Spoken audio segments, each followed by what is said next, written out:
pass it back to you at this point because, you know, clearly you know, you're a historian, but you have an educational project, you know, called The Black Secret. Why don't you go into that a little bit, and then Joyce, why don't you follow up on that? Mm-hmm. The Black Secret was an idea of being able to teach adults all over the world Black studies. And the very first topic in Black studies is, of course, Black history.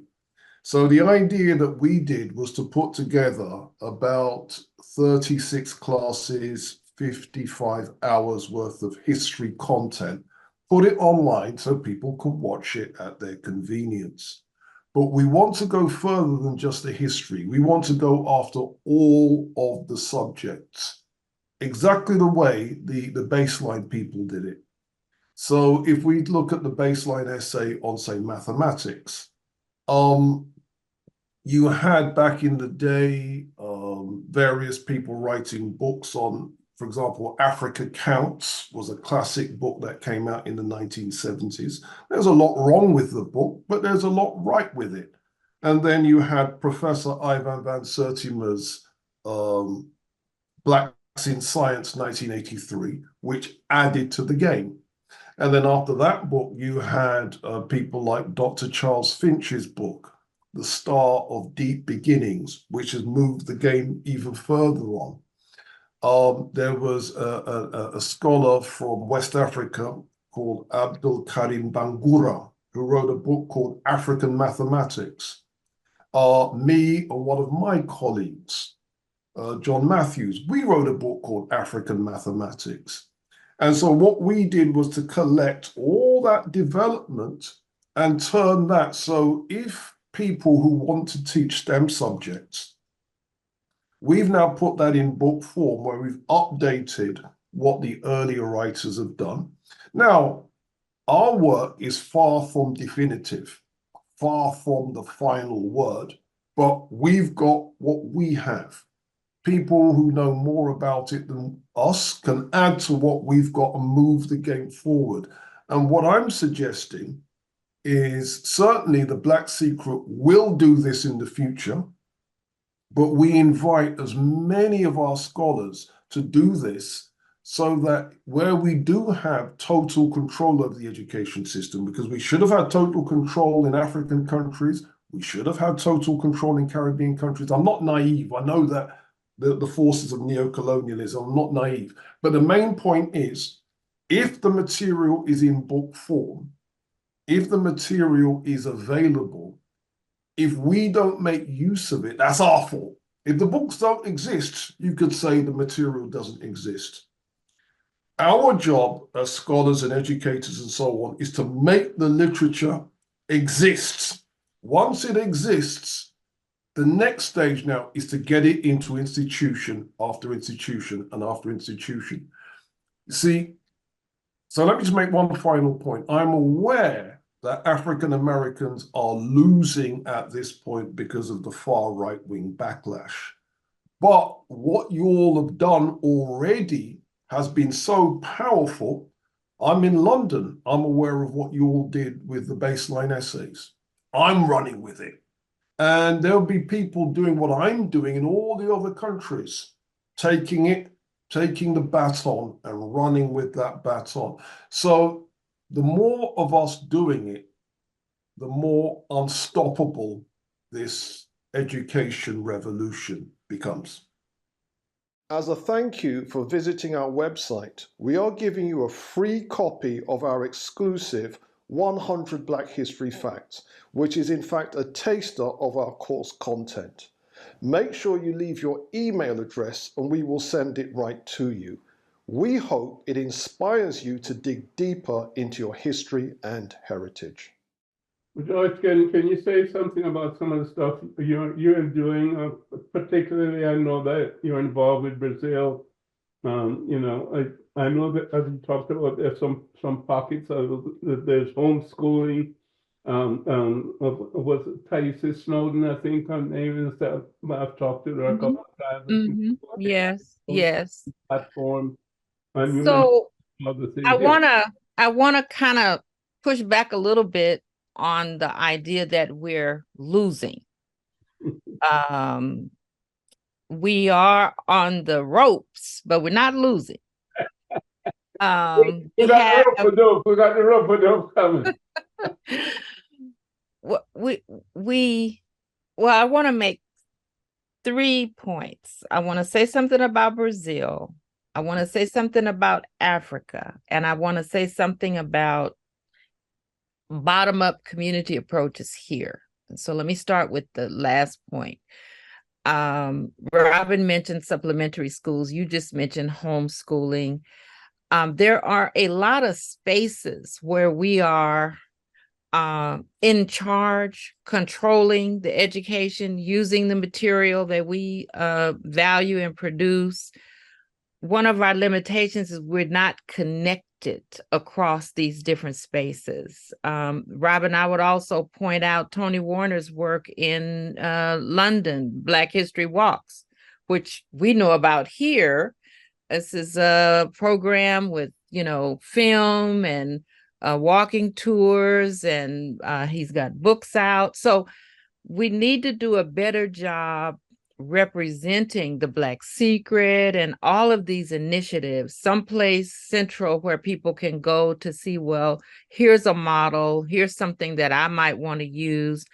But the work that I'm doing with a community-based youth civic leadership program called the Guardians of Heritage, we have come to the conclusion, we had 22 young people from age 10 up to 19 in 12 cities in the US and 3 in Brazil studying online, in some cases in English and Portuguese, simultaneous interpretation.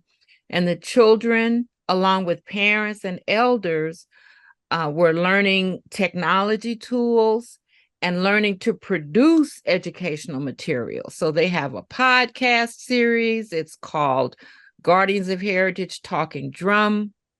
They have produced mobile apps that are directed toward collective community problem solving.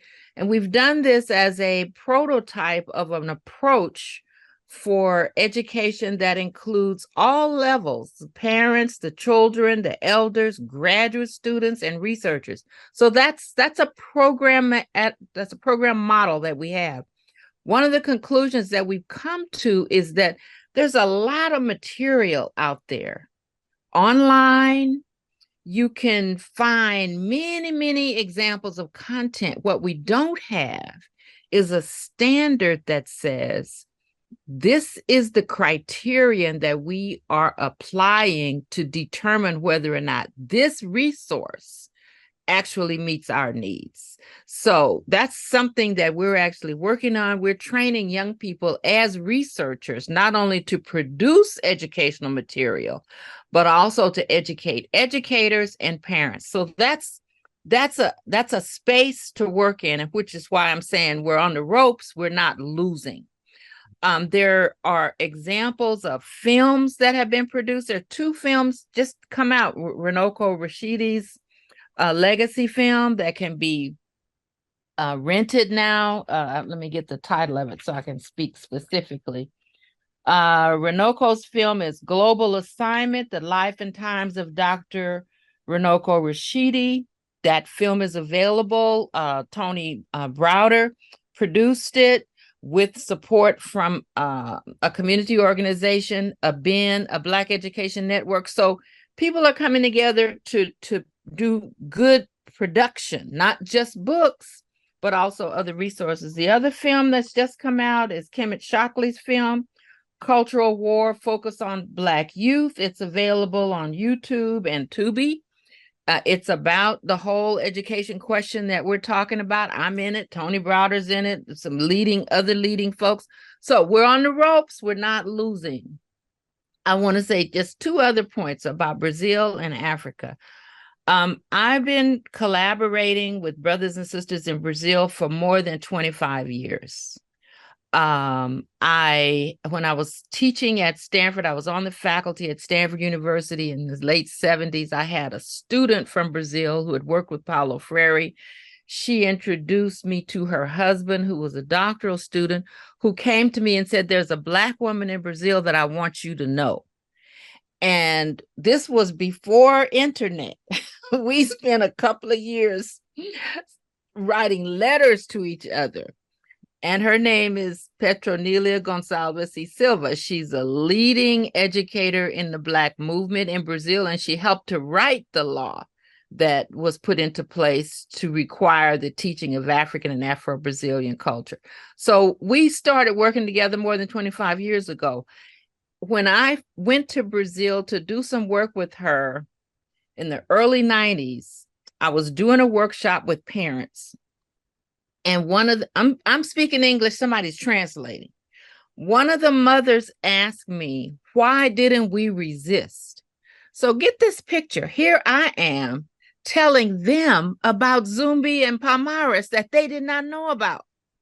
But I just came back from Brazil in November. I'm at a school and the children are doing coloring pages of Zumbi's wife, Dandara.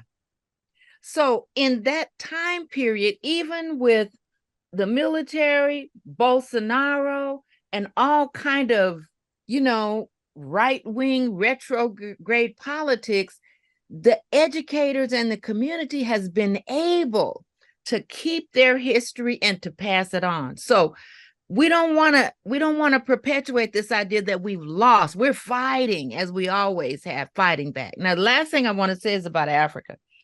Just by chance, someone sent me a copy of the McKinsey report talking about African development and education and the whole scene of, sort of what's happening in Africa. And so there's a narrative of Africa that has escaped our attention, but other people are paying attention, right? So they say that by 2050, about 25% of the world's population will be from the continent.